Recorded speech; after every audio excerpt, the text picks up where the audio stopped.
kabarnya Bu hari ini Bu, sehat? Alhamdulillah Pak Alam sehat. Ada yang bisa saya bantu Pak Alam? Alhamdulillah. Gini Bu, saya mohon maaf nih mengganggu waktu Ibu mungkin pagi ini. Saya mau dapat tugas dari guru penggerak, calon guru penggerak untuk mewawancarai kepala sekolah.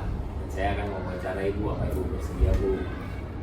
Baik Pak Alam, saya bersedia. Silakan dimulai Pak Alam. Baik, mungkin saya akan mengajukan beberapa pertanyaan Bu ya. Ya.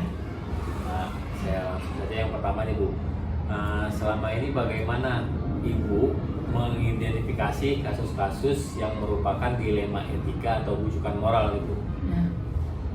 Nah, untuk melihat kasus ini adalah yang pertama saya mengetahui jenis kasus ini dan melihatnya apakah ini benar atau salah, dan kasus ini apakah benar kasus dilema etika atau kedua posisinya sama-sama benar tapi kepentingan itu bisa bertentangan. Tetapi kalau keduanya kepentingan tadi salah saat melanggar hukum, maka dipastikan itu termasuk kasus bujukan moral. Ya, berarti Ibu selama ini mengidentifikasi kasus-kasus dilema itu, kalau yang kasusnya sama-sama benar itu berarti dilema Bu ya? Ya. Kalau yang sudah melanggar hukum itu sudah pasti bujukan moral. Ya, betul. Oke, selanjutnya Bu, selama ini dalam Ibu mengambil keputusan yang ada di sekolah nih, terutama untuk kasus-kasus yang mempunyai dua kepentingan sama-sama benar nih, atau sama-sama dua-duanya mengandung nilai-nilai kebajikan nih, Ibu gimana cara menjalankan mengambil keputusannya nih Bu? Saya akan memperhatikan apakah masalah tersebut tinggi rendahnya muatan kepentingan, misalnya apakah itu kepentingan pribadi, kelompok, golongan, kesetiaan, kebenaran, atau kejujuran, jangka pendek atau jangka panjang. Di samping itu saya juga memperhatikan sejauh mana dampak yang akan ditimbulkan dalam pengambilan keputusan ini. Berarti Ibu selama ini menjalankan pengambilan keputusan yang kasus-kasus yang mempunyai dua kepentingan yang sama itu memperhatikan kepentingannya, tinggi rendah kepentingannya, Ya. terus juga memperhatikan dampak yang ditimbulkan dalam pengambilan keputusan tersebut Bu ya. Ya. Nah selanjutnya nih Bu, Ya. langkah-langkah atau prosedur nih yang biasa Ibu lakukan ini, kayak mana tuh langkah-langkah dan prosedurnya Bu? Saya lihat dulu apakah kasus ini bersinggungan dengan apa saja dan sejauh mana nilai-nilai yang bertentangan. Yang kedua, kita lihat siapa yang terlibat dalam permasalahan tersebut. Yang ketiga juga kita melakukan pengumpulan data berupa fakta. Sejauh mana fakta yang sudah kita lihat, kita analisa dengan apa paradigma yang terjadi. Di sini setelah itu kita tahu fakta, kita lihat kebenaran-kebenaran atau salah, kemudian setelah itu kita baru melakukan pengambilan keputusan. Setelah itu kita refleksi apakah keputusan yang kita ambil itu sesuai dengan kaidah norma yang ada dan semua pihak dapat menerimanya. Kalau tidak sesuai dengan norma dan kalau tidak dapat diterima oleh yang mempunyai kasus ini, kan nanti akan ada masalah lain setelah itu. Oke, berarti Ibu langkah-langkah yang Ibu lakukan nih, pertama Ibu lihat dulu faktanya Bu ya, Kebenarannya, lihat fakta, iya. kebenarannya, terus baru buat mengambil keputusan. Ya. Setelah itu sebelum mengambil keputusan Ibu refleksi dulu ya, Betul. ada sesuai apa belum nih, habis itu Iya. semua pihak dapat menerima atau tidak, begitu Bu ya. Iya. Nah selanjutnya hal apa saja yang selama ini Ibu anggap efektif dalam pengambilan keputusan pada kasus-kasus dilema etika nih? Saya lihat dulu nilai-nilai dalam kasus ini. Saya dilema etika dikatakan apabila sesuai dengan nilai-nilai dan tidak menimbulkan masalah di kemudian hari, saya kategorikan efektif dalam pengambilan keputusan. Karena saya juga takut setelah saya ambil keputusan takutnya nanti menimbulkan masalah baru. Oke, baik. Berarti yang Ibu anggap efektif ini Ibu memperhatikan dampaknya ya, Iya. dampak yang akan ditimbulkan di masa yang akan datang gitu Bu ya. Betul.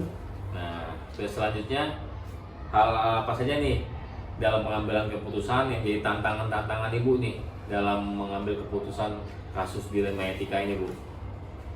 Tantangan terbesar tentunya datang dari pihak yang terlibat dalam memutuskan suatu permasalahan, yaitu mempersatukan pemikiran, kesepakatan yang memerlukan waktu yang panjang, dan untuk menyamakan. Di samping itu juga harus dapat memilih dan memilah solusi demi solusi yang disampaikan, agar semua orang dapat menerima jawaban keputusan dari saya. Jadi tidak menimbulkan masalah-masalah lagi setelah saya ambil keputusan, semua orang dapat menerima dari keputusan saya ini. Berarti tantangannya ini buat menyatukan pemikiran ini Bu yang agak sulit Bu ya. Betul, menyamakan persepsi untuk menemukan solusi ya. Iya. Sehingga jawaban nanti keputusannya bisa diterima sama semua orang Bu ya. Betul. Oke, selanjutnya nih Bu, apakah Ibu punya jadwal tertentu nih untuk menyelesaikan kasus dalam D5 etika? Misalnya apakah langsung diselesaikan di tempat atau memiliki jadwal nih untuk menyelesaikannya, dan bentuk dan prosedurnya seperti apa yang biasanya Ibu jalankan? Jadi kita lihat kasusnya. Kadang ada kasus yang bisa langsung diambil keputusannya, tapi kadang ada kasus yang diundur, diberi jadwal bagaimana cara saya mengambil keputusan. Karena apa? Karena kalau sifatnya yang segera, berarti kita bisa langsung ambil keputusan. Tapi kalau yang memang harus diundur, maka saya akan membuat jadwal. Kalau masalah itu masih bisa kita tunda keputusannya, jadi itu jadwal akan saya buat sesuai dengan hasil keputusan agar nanti keputusannya efektif dan efisien. Berarti tergantung permasalahannya Bu ya. Betul. Kalau masalahnya masih bisa kita pending dulu, kita undur dulu, cari solusi yang terbaik biar lebih efisien ya. Tapi kalau sifat masalahnya yang harus diselesaikan segera, berarti langsung saat itu juga ya. Saat itu juga. Oke, baik. Selanjutnya, selama ini dalam Ibu mengambil keputusan nih, ada nggak seseorang atau faktor-faktor yang mempermudah nih dalam Ibu mengambil keputusan terhadap kasus-kasus D5 etika nih Bu? Tergantung masalah yang kita hadapi. Kalau memang masalahnya berat dan saya harus melibatkan guru atau wakil kepala sekolah, atau bisa melibatkan orang tua murid, atau memang kalau perlu memanggil pengawas untuk mengarahkan, yaitu akan saya laksanakan.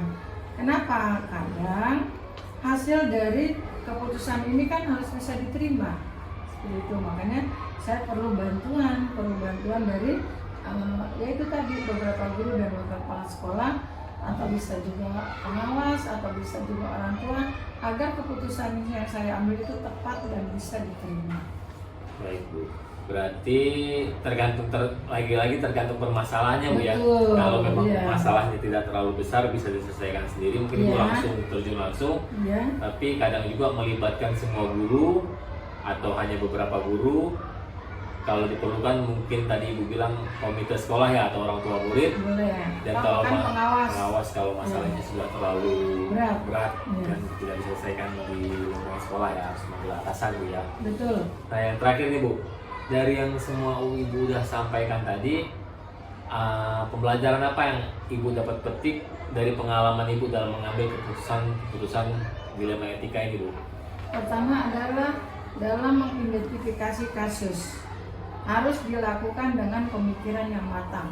Apakah termasuk kasus dilema etika atau rujukan moral? Kemudian ada kasus yang perlu diselesaikan segera, sehingga saya perlu putuskan sendiri. Ada juga beberapa kasus yang diselesaikan secara kolektif, ya. Nah, selanjutnya pengambilan keputusan, saya harus perhatikan kepentingan kedua sisi agar tidak menimbulkan gejolak berkelanjutan atau masalah yang akan timbul lagi. Seperti itu. Oke, berarti Ibu kalau selama ini yang Ibu punya jalanin, Ibu pasti di awal-awal akan identifikasi kasusnya dulu ya. Ini kasusnya berat atau ringan, terus harus selesaikan sendiri atau perlu bantuan pemikiran teman-teman guru, dan yang penting dampak dari pengambilan keputusan Ibu ini harus dipikirkan ya. Iya, agar dapat diterima dan tidak menimbulkan gejolak yang berkelanjutan.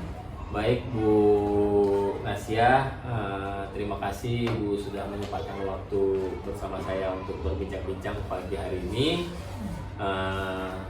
Saya ucapkan terima kasih sekali nih Bu sudah membantu saya.